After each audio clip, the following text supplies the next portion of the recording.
August 9ನೇ ತಾರೀಕು ಬರೋ August 9ನೇ ತಾರೀಕು ಪ್ರತಿಯೊಬ್ಬ ಕನ್ನಡಿಗ, ಪ್ರತಿಯೊಬ್ಬ ಹೃದಯದಲ್ಲಿ ಧಮನಿಗಳಲ್ಲಿ, ರಕ್ತದ ಕಣಕಣಗಳಲ್ಲಿ ಕನ್ನಡತನವನ್ನು ತುಕ್ಕೊಂಡಿರ್ತಕ್ಕಂಥ ಪ್ರತಿಯೊಬ್ಬ ಕನ್ನಡಿಗ ಆಗಸ್ಟ್ 9ನೇ ತಾರೀಕು ತಮ್ಮ ಮನೆಯಲ್ಲಿ ಕನ್ನಡ ಬಾವುಟವನ್ನು ಹಾರಿಸಬೇಕು. ಇದು ನನ್ನ ಸವಿನಯ ಪ್ರಾರ್ಥನೆ ರೀ. ನೀವೆಲ್ಲ ಕನ್ನಡತನವನ್ನು ಉಳಿಸ್ಕೊಳ್ಬೇಕಾಗಿರ್ತಕ್ಕಂಥ ಲಾಸ್ಟ್ ಜನರೇಷನ್. ನಮ್ಮ ಮಕ್ಕಳು ಬಿಟ್ಬಿಟ್ರೆ ಅವ್ರಿಗೆ ಈ ಫ್ಲೋನಲ್ಲಿ ಕೊಚ್ಕೊಂಡು ಹೊರಟೋಗ್ತಾರೆ. ನಾವೆಲ್ಲ ಹಾರಿಸಿ ನಮ್ಮ ಮಕ್ಕಳಿಗೆ ಕನ್ನಡ ಪ್ರೀತಿಯನ್ನು ತುಂಬೋಣ. ಆಗಸ್ಟ್ 9ನೇ ತಾರೀಕು ಮನೆಯಲ್ಲಿ ಕನ್ನಡ ಬಾವುಟವನ್ನು ಹಾರಿಸಿ. ಎಲ್ಲರಿಗೂ ನಮಸ್ಕಾರ. ನಾನು ನಿಮ್ಮ ಧರ್ಮೇಂದ್ರ ಕುಮಾರ್ ಅರೇನಹಳ್ಳಿ. ಭಾರತದಲ್ಲಿ 565 ಸಂಸ್ಥಾನ ಇತ್ತು ರೀ. ಇಷ್ಟೊಂದು ಸಂಸ್ಥಾನ ಎಲ್ಲ ಹೇಗೆ ಸಂಭಾಳಿಸಿದ್ರಪ್ಪ ಬ್ರಿಟಿಷ್ನವರು ಅಂತ ನೀವು ಆಶ್ಚರ್ಯ ಪಡ್ತಿರ್ಬೋದು. ಅವ್ರು ಮರ್ಯಾದೆ ಕೊಡ್ತಾ ಇದ್ದಿದ್ದೆ 3 ಸಂಸ್ಥಾನಕ್ಕೆ. ನಂಬರ್ 1 ಸಂಸ್ಥಾನ ಮೈಸೂರು ಸಂಸ್ಥಾನ, ಹೈದರಾಬಾದ್ ಸಂಸ್ಥಾನ ಮತ್ತು ಜೋಧ್ಪುರ ಸಂಸ್ಥಾನ. ಅದರಲ್ಲಿ ಅವ್ರು ಕೊಡ್ತಾ ಇದ್ದಿದ್ದೆ ಮರ್ಯಾದೆ, ಗೌರವ ಅಂತ ಏನ್ ಕೊಡ್ತಾ ಇದ್ರು ಅದು ಮೈಸೂರು ಸಂಸ್ಥಾನಕ್ಕೆ ಒಂದು ಗುಲ್ಗಂಜಿ ತೂಕ ಜಾಸ್ತಿ.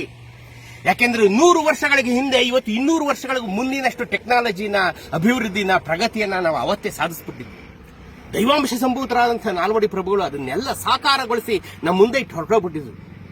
ಜಯಚಾಮರಾಜ ಒಡೆಯರು 8 ವರ್ಷ ಆಡಳಿತ ಮಾಡಿದ್ರು 80 ವರ್ಷದ ಆಡಳಿತಕ್ಕೆ ಸಮನಾದಂತ ಕೆಲಸಗಳನ್ನ ನಮ್ಮ ತಟ್ಟೆಯಲ್ಲಿ, ಬೆಳ್ಳಿ ತಟ್ಟೆಯಲ್ಲಿ ನಮ್ಮ ಮುಂದೆ ಕೊಟ್ಬಿಟ್ಟು ಹೊರಟೋಗಿದ್ರು. ಇಂತಿಪ್ಪ ಕಾಲದಲ್ಲಿ ಸ್ವಾತಂತ್ರ್ಯ ಬಂತು. ನೀವು ನಂಬ್ತೀರಾ ಇಲ್ವೋ? ಬಹುಶಃ ಭಾರತದಲ್ಲಿ ಮೊದಲ ಬಾರಿಗೆ ಆಯ್ತು ತಗೊಳ್ರಿ, ನಂದೆಲ್ಲ ಏನು ಇಲ್ಲ, 10 ಜನಗಳ ಪ್ರಜೆ ಇದು ನಂದಲ್ಲ ಅಂತೇಳಿ ಬಿಟ್ಕೊಟ್ಟಂತ ಮಹಾನ್ ದೈವಾಂಶ ಸಂಭೂತ ಮಹಾರಾಜರು ನಮ್ಮ ಜಯಚಾಮರಾಜ ಒಡೆಯರು. ಮಿಕ್ಕಿದೆಲ್ಲ ಇತ್ತಲ್ಲ ಅಂತ ನೀವು ಹೇಳಬಹುದು. ಆಟಕ್ಕುಂಟು ಲೆಕ್ಕಕ್ಕಿರ್ಲಿಲ್ಲ ರೀ. ಅಷ್ಟೂ ಸಂಸ್ಥಾನಗಳೆಲ್ಲ ಒಂದೋ ಬ್ರಿಟಿಷ್ ಜೊತೆ ಯಾವತ್ತೋ ಸೇರ್ಕೊಂಡು ಬ್ರಿಟಿಷ್ ಇಂಡಿಯಾ ಆಗೋಗಿದ್ದಂತ ಕಾಲದಲ್ಲಿ ನಾವು 3 ಸಂಸ್ಥಾನಗಳು, ಅದರಲ್ಲೂ ಮೈಸೂರು ಸಂಸ್ಥಾನ ತನ್ನದೇ ಆದಂತ ಛಾಪನ್ನ ವಿಶ್ವದಾದ್ಯಂತ ಹಬ್ಬಿತ್ತು. ಮೈಸೂರು ಸಂಸ್ಥಾನದ ಖ್ಯಾತಿ ಇದ್ರೆ ಮೈಸೂರು ಸಂಸ್ಥಾನದ ತರ ಇರಬೇಕು, ಪ್ರಗತಿ ಅಂದ್ರೆ ಮೈಸೂರು ಮಹಾರಾಜರ ತರ ಇರಬೇಕು ಅನ್ನುವಂಥ ಒಂದು ಖ್ಯಾತಿ ಜಗದಗಲ ಮುಗಿಲಗಲ ಹಬ್ಬಿತ್ತು. ಅಂಥದೊಂದು ಖ್ಯಾತಿಗೆ ಪಾತ್ರರಾದಂಥವರು ನಮ್ಮ ಹೆಮ್ಮೆಯ ನಾಲ್ವಡಿ ಪ್ರಭುಗಳು ಮನ್ಮಹಾರಾಜ ಜಯಚಾಮರಾಜ ಒಡೆಯರು.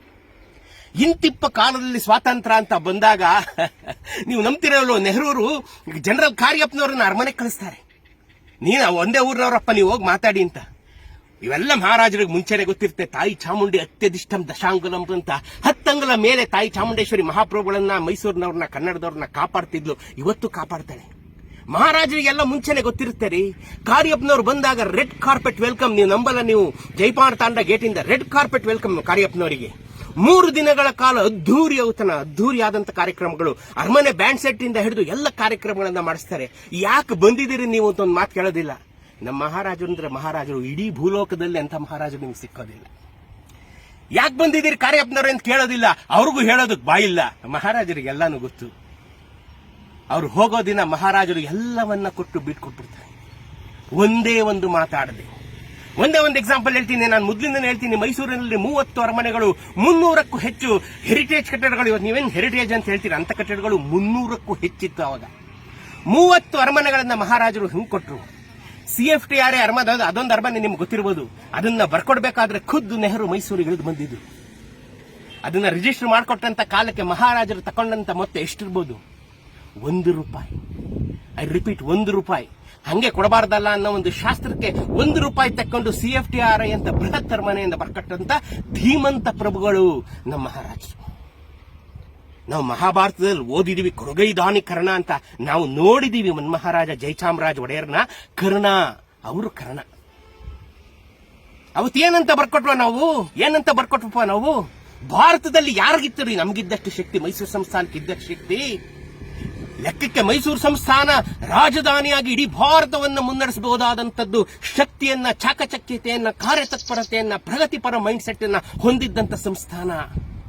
ಅಂತ ಕಾಲದಲ್ಲಿ ನಾವು ಎಲ್ಲರಿಗೆ ಬೆಲೆ ಕೊಟ್ಟು ಎಲ್ಲವನ್ನ ನಾವು ದೆಹಲಿಗೆ ಸಮರ್ಪಣೆ ಮಾಡಿಬಿಟ್ವಿ.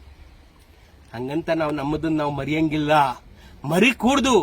ಇದೇ ಆಗಸ್ಟ್ 9 ನಾವು ಬರ್ಕೊಟ್ಟಿದ್ದು.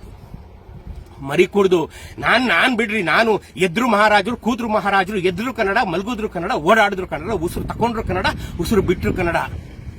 ಅಟ್ಲೀಸ್ಟ್ ಈ ಆಗಸ್ಟ್ 9ನೇ ತಾರೀಕು ನಮ್ಮ ಮನ್ಮಹಾರಾಜರು ನೆನ್ಸ್ಕೊಳ್ರಿ ನೀವು. ನಾ ಪ್ರತಿ ವಿಡಿಯೋದಲ್ಲಿ ಹೇಳ್ತೀನಿ, ಲೈಟ್ ಹಾಕಿ ನೀರು ಕುಡಿಬೇಕಾದ್ರೆ ಮಹಾರಾಜರು ನೆನ್ಸ್ಕೊಳ್ಳಿ ಅಂತ. ಇವತ್ತು ಇನ್ನೂ ಹೆಚ್ಚು ನೆನ್ಸ್ಕೊಳ್ರಿ. ಮಹಾರಾಜರು ಫೋಟೋ ಇಲ್ದಾರೆ ಮನೇಲಿ ತಂದಿಟ್ಟು ಒಂದು ಮೊಳ ಹೂ ಹಾಕ್ರಿ, ಕನ್ನಡದ ಬಾವುಟ ಇಟ್ಬಿಟ್ಟು ಕೈ ಮುರುಗಿ ನಮಸ್ಕಾರ ಮಾಡ್ರಿ.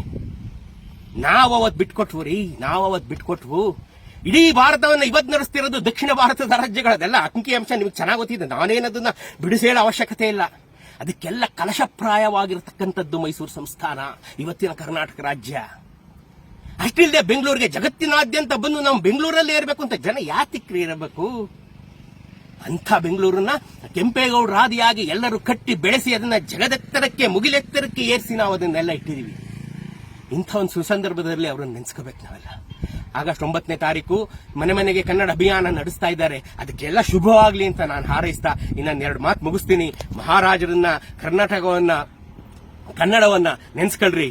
ಸಿರಿಗನ್ನಡಂ ಗೆಲ್ಗೆ, ಸಿರಿಗನ್ನಡಂ ಆಳ್ಗೆ, ಸಿರಿಗನ್ನಡಂ ಆಳ್ಗೆ. ನಮಸ್ಕಾರ.